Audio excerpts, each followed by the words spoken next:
뉴스 연구소. 오늘 아침 뉴스의 맥을 짚어드리는 시간 뉴스 연구소. 오늘도 두 분의 연구위원 나오셨어요. 어서 오십시오. 안녕하세요. 안녕하세요. 제가 사무실에서 늦게 올라오게 된 사연은 댓글쇼에서 소개하기로 하고 우리 청취자들이 잠깐 놀라셨을 것 같아요. 아무 일도 없었습니다만 좀 그렇게 됐습니다. 양해 말씀 구하고요. 오늘 첫 번째 이슈는 뭔가요? 네, 국민의힘 당대표 컷오프 30분 뒤에 발표됩니다. 네. 국민의힘 당대표 선출을 위한 예비 경선 결과가 이제 하루 늦춰져서 잠시 후인 오전 8시에 발표가 되는데요. 네. 사실 이를 위한 여론조사는 당원과 일반 국민 5대5 비율로 모두 4천 명을 대상으로 시행해서 그 결과를 원래는 어제 오후에 공개하기로 했죠. 그랬죠. 그런데 연령별 조사 대상 가운데 40대 미만의 샘플을 다 채우지 못해서 일정이 연기된 겁니다. 이런 가운데 당대표 후보자들의 난타전이 지금 위험 수위를 넘나들고 있어요. 은근히 유승민계를 들먹이면서 이준석 전 최고위원과 김웅 의원을 저격한 나경원 전 의원은 어제도 특정 계파에서 2명이 나왔는데 야권 분열의 당대표가 되면 어쩌나 싶다 이렇게 했고요. 네. 주호영 의원도 유승민 대통령 만들기가 꿈인 사람이 대표가 되면 공정한 경선 관리가 가능하겠냐 이렇게 협공에 나섰습니다. 여기서 인터뷰에서 얘기를 한 거잖아요. 주호영 의원. 네. 예. 이에 대해서 이준석 전 최고위원은 존경받지 못할 탐욕스러운 선배들 모습은 크게 심판받을 거다. 5+4가 0 앞에서 한없이 작아지는 마법을 계속 보여주겠다. 이렇게 밀리지 않았습니다. 굉장히 분위기가 고조된 상황에서 여론조사 결과가 나오기로 했던 그 시점을 넘겨버리니까 여러 가지 이야기가 밤새도록 무성했어요. 우선 김준일 기자. 예. 컷오프 결과 발표가 미뤄질 정도로 샘플 잡기가 어려웠다.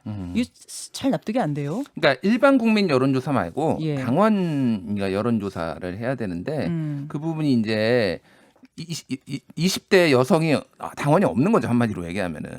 그러니까 그거를 찾기 위해서 계속 찾다 보니까 이제 시간이 늦어졌다라는 건데. 그것도 일반 국민들 대상으로 한 것도 지금 어려웠던 거 아니에요? 왜냐하면 역성택 방지 조항이 있어서 예.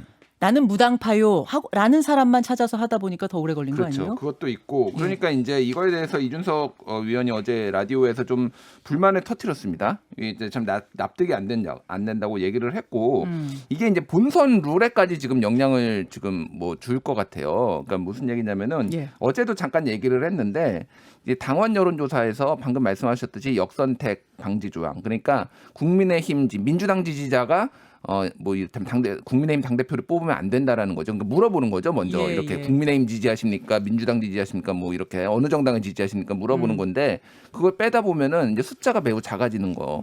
찾기 어려운 거 하나가 있고 당원 같은 경우에는 호남하고 20대 30대가 비율이 너무 작은 거예요. 그러니까 우리가 그 황보승 의원이나 이런 분들이 당원들 그 호남하고 20대 30대 우리 우대하자고 했는데 말은 해놓고 이렇게 다 배제하면 어떡하냐 하면서 인센티브 가산점을 주자 일종의 그러니까 좀 늘리자 이거를 이런 예, 거를 어제 예. 주장을 했는데 지금 뭐 김기현 당대표 권한대행은 그거에 대해서 좀 난색을 표했고요.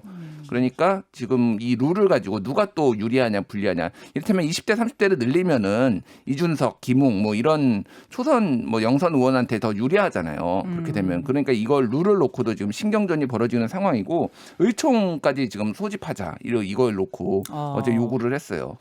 일단 예비 경선 뚜껑은 잠시 후면 열리는 거잖아요. 예. 그렇죠, 김정훈 기자. 사실 예비 경선 이제 뭐 사실 주사는 던져졌죠. 이제 공개만 남은 거고요. 예, 예.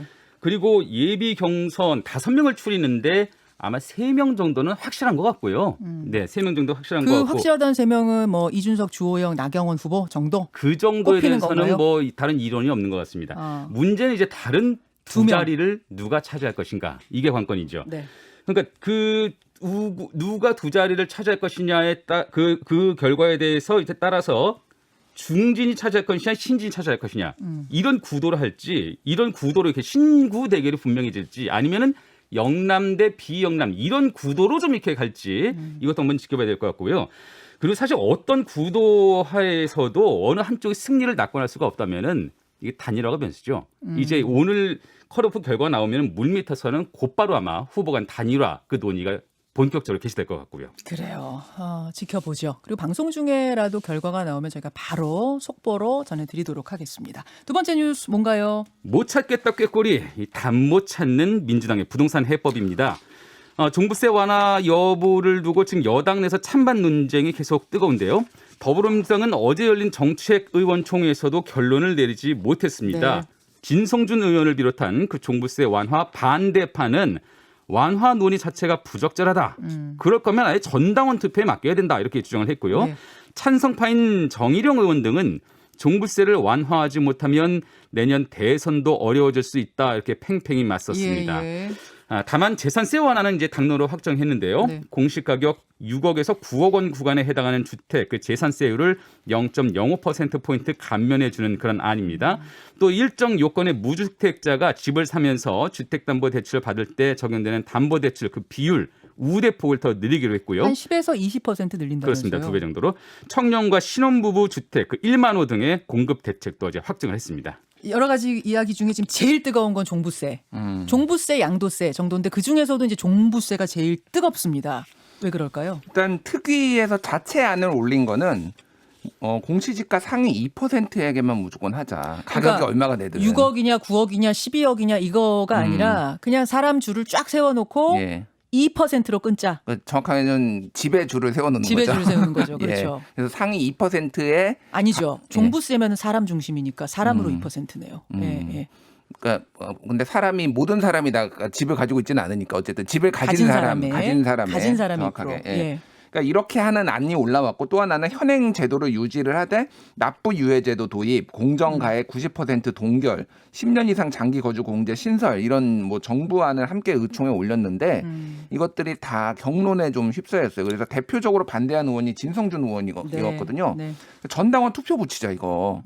당원들이 이게 원하는 게 맞는지 종부세 완화를 이런 주장을 했고 뭐 김병욱 의원 분당이죠. 뭐 이를테면 박성준 의원, 정일현 의원 같은 경우에는 종부세 완화 불가피론을 얘기를 했습니다. 그래서 애시당초 종부세 과세 기준이 지금 9억 원인데 이거를 12억 원으로 올리는 안 자체는 아예 올라가지도 않았어요. 아, 왜냐하면 이게 국민의힘에서 또 그 주장을 하니까 그거를 받는 모양새니까 이거는 아예 뺐는데 어찌됐든 이게 합의가 안 되는 상황이다. 그래서 일단 미뤘습니다. 이 부분은 빼고 나머지 안만 지금 발표를 한 상황이에요. 그 의원총회에서 한 7대 3으로 완화 반대가 높았다라는 이제 보도는 있는데 잠시 후에 김진표 위원장을 저희가 직접 연결합니다. 분위기가 도대체 어땠던 건지 언제까지 어떤 식으로 결정할 생각인지 제가 직접 질문하죠. 네, 김정은 기자. 지금 민주당에서는 이게 부자 감세에 어떻게 민주당이 나설 수가 있겠느냐 이런 여론이 있는가 하면은 갑자기 오른 세금이 부담스럽다는 지역 민심 그 민심을 다독여야 된다 이런 여론이 있는 거죠. 그러니까 당의 가치 수호냐 뿔난 민심을 잡을 것이냐 이 논쟁이 있을 수가 있는데 사실은 뭐 가치와 현실 사이의 결단 이게 사실 뭐 늘 민주당의 고민이긴 해요. 그렇죠. 예. 그렇죠. 이번에도 확실한 묘수가 좀 안 찾아지는 게 사실인데 예, 예. 어느 한쪽을 택하든 간에 안팎에서 여론이 계속 좀 들썩일 것 같고요. 부동산은 원래 그런 것 같아요. 더군다나 100% 그 안에서 모두가 만족하는 안을 찾는 건 정말 어려운 일이에요. 그렇습니다. 또 민주당은 또 갈팡질팡 할 수밖에 없는 그런 자세가 있거든요. 아. 또 이를 바라보는 정의당이나 또 아니면 국민의힘은 각각의 관점에서 또 민주당을 상대로 공격 포인트를 갖게 되는 그런 셈이네요. 자, 김진표 위원장한테 특히 재산세 관련해서 제가 집중적으로 질문을 좀 해보도록 하겠습니다. 잠시 후에요. 자, 두 번째 뉴스, 세 번째 뉴스. 예, 범죄 혐의 없다. 23쪽에 이르는 손정민 수사 결과입니다. 한강에서 숨진 채 발견된 손정민 씨 사망 사건과 관련해서 경찰이 현재 범죄 혐의점은 발견되지 않았다. 어제 이렇게 밝혔습니다. 서울경찰청이 A4 23쪽에 이르는 그 중간 수사 결과를 발표했는데요. 네. 손 씨와 함께 술을 마셨던 친구는 물론 그 가족들의 휴대전화, 디지털 기기, 또 차량 블랙박스 등을 살펴봐도 특이점은 없었고 자료 삭제 정황도 없었다고 밝혔습니다. 그 친구 A 씨는 물론이고 가족들 폰까지 다 포렌식을 했어요. 그렇습니다. 예. 블랙박스도 다. 협조받았어요. 이미 제출받았어요. 아. 또 손 씨가 입었던 그 옷을 분석한 결과 왼쪽 어깨와 목 부위에서 혈흔으로 추정되는 물질이 발견됐지만 이는 손 씨의 것으로 확인됐다고 설명을 했네요. 자신의 것. 예, 친구가 입었던 점퍼나 뭐 가방 등도 감정했는데 혈흔을 비롯한 다른 특이점은 없었다는 없었다. 게 경찰의 설명입니다. 예, 예. 경찰은 앞으로도 사건 당일 사라진 친구의 휴대전화를 계속 수색하는 한편 사건 당일 새벽 4시 40분쯤 그 낚시하던 이들이 목격했다던 한강 입수 남성 그 입수 남성의 신원 확인 작업도 계속 할 방침입니다. 그 이제 경찰이 어제는 굉장히 적극적으로 질문에 대해서 다 답을 하더라고요. 근데 시중에 있는 질문 중에 의문 중에 친구의 셔츠가 옷이 집으로 돌아갈 때 보니 젖어 있더라. 그러니 손 씨를 물까지 가져가서 빠뜨린 거 아니냐. 막 이런 또 유튜버들도 있고 막 의문들도 있고 했는데 여기에 대해서는 경찰이 그 택시 기사의 증언을 어제 제시했죠. 예, 택시 기사가 사건 당일날 그 실제 물에 젖어 있었는지는 못 봤지만 근데 손님을 태우고 나서 자리를 보니까 물에 젖은 없었다. 흔적은 없었다라고 말했다는 택시 기사 증언을 확보했다. 이게 경찰 설명이네요. 그래요. 김준일 대표. 예. 23쪽이나 되는 수사 진행 상황 한 달 만에 나왔습니다. 경찰이 하고 싶었던 얘기는 뭘까요? 일단 경찰 수사에 대한 일부 네티즌들의 불신 네. 그리고 그거를 이제 확대 재생산하는 것에 대해서 좀 적극적으로 대응해야 되겠다라는 경찰의 내부 어떤 기류가 지금 감지가 됩니다. 사실 지금까지는 완료될 때까지는 정보 안 준다라고 해서 기자들도 경찰 상대로 취재가 거의 안 됐거든요. 그렇죠. 그럼 입장을 바꾼 거네요. 이제 적극 대응하겠다. 그러니까 이게 계속 뭔가 경찰이 발표를 하면은 그거에 대해서 또 의혹 제기를 하고 예. 누군가가 계속 이런 게 꼬리에 꼬리를 물다 보니까 경찰 전반에 대한 신뢰까지 이게 좀 예. 영향을 줄 수 있다라고 예. 해서 23쪽에 이르는 내용 이게 방대하죠. 그냥 기존에 나왔던 내용은 상당히 이제 다시 재취합한 건데 이렇게 일목정연하게 이런 부분에 다 설명을 한 거예요. 그러니까. 네, 네, 네. 그래서 이제 이를테면 뭐 혈중 알코올 농도 같은 경우에는 0.105에서 0.148 정도로 이제 추정이 된다. 이렇게 얘기를 하고 그러니까 이제 만취 상태였다. 이제 어느 정도 이제 볼 수가 있는 거고 직접 목격자도 16명인데 이 16명에 대해서 뭐 법 최면 수사 2회, 발견 후에 참고인 조사 3회, 프로파일러 면담 1회, 뭐 A 씨에 대해서도 그렇게 하고 이 사람들에 대해서도 다 모든 조사 방법을 다 했다라는 네. 거를 다 설명을 했어요. 이게 다 뭐냐? 설명했어요. 예, 그러니까 한마디로 얘기하면 할 거 다 했다 경찰은 지금 네, 네. 할 수 있는 한도 내에서는 다 했다라는 걸 과정을 설명하는데 굉장히 집중을 했다라는 거고 음모론에 대해서도 네. 방금 따로 반박을 했어요. 예를 들면 방금 얘기한 A 씨가 옷이 젖어 있었다. 있다더라 뭐 이런 그리고 것들. 이를테면은 술 취한 손 씨를 A 씨와 누군가가 한강으로 옮겨 빠뜨렸다 이런 음모론도 있어요. 또 뭐 유튜브에 보면은 이게 네. 업고 가는 CCTV입니다. 뭐 이런 거 있는데 그거 다 네. 아니라고 반박한 거죠. 예, 그것도 이제 그 유튜버한테 확인을 한 경과 예. 하고 정황 조사를 한 결과 아니다. 그리고 이들이 이제 한강에다 뭔가를 버리고 있다라는 이런 주장도 있었는데 이거는 돗자리를 이렇게 터는 장면으로 네. 확인이 됐고 그래서 네. 음모론에 대해서도 하나씩 다 반박했습니다. 반박을 했습니다. 그 7명의 목격자가 그 어떤 남성이 물로 들어가는 모습을 보거나 들었다고 했잖아요. 지금 그게 7명이잖아요. 네. 거기에 대해서도 시중에서는 되게 여러 가지 의문들을 많이 제기했는데 어떻게 들어가는 사람을 보고도 신고도 안 하냐? 말리지 않느냐? 이런 게 많았는데 거기에 대해서도 어제 경찰이 답했더군요. 예, 그거에 대해서도 다시 이제 조사를 다시 한 내용이 있었고 또 이제 이들이 시원하다 하면서 들어갔기 때문에 예. 들어가면서 아 시원해 이러면서 들어갔기 때문에 수영하러 들어가는 걸로 알았다라고 경찰이 발표한 거죠.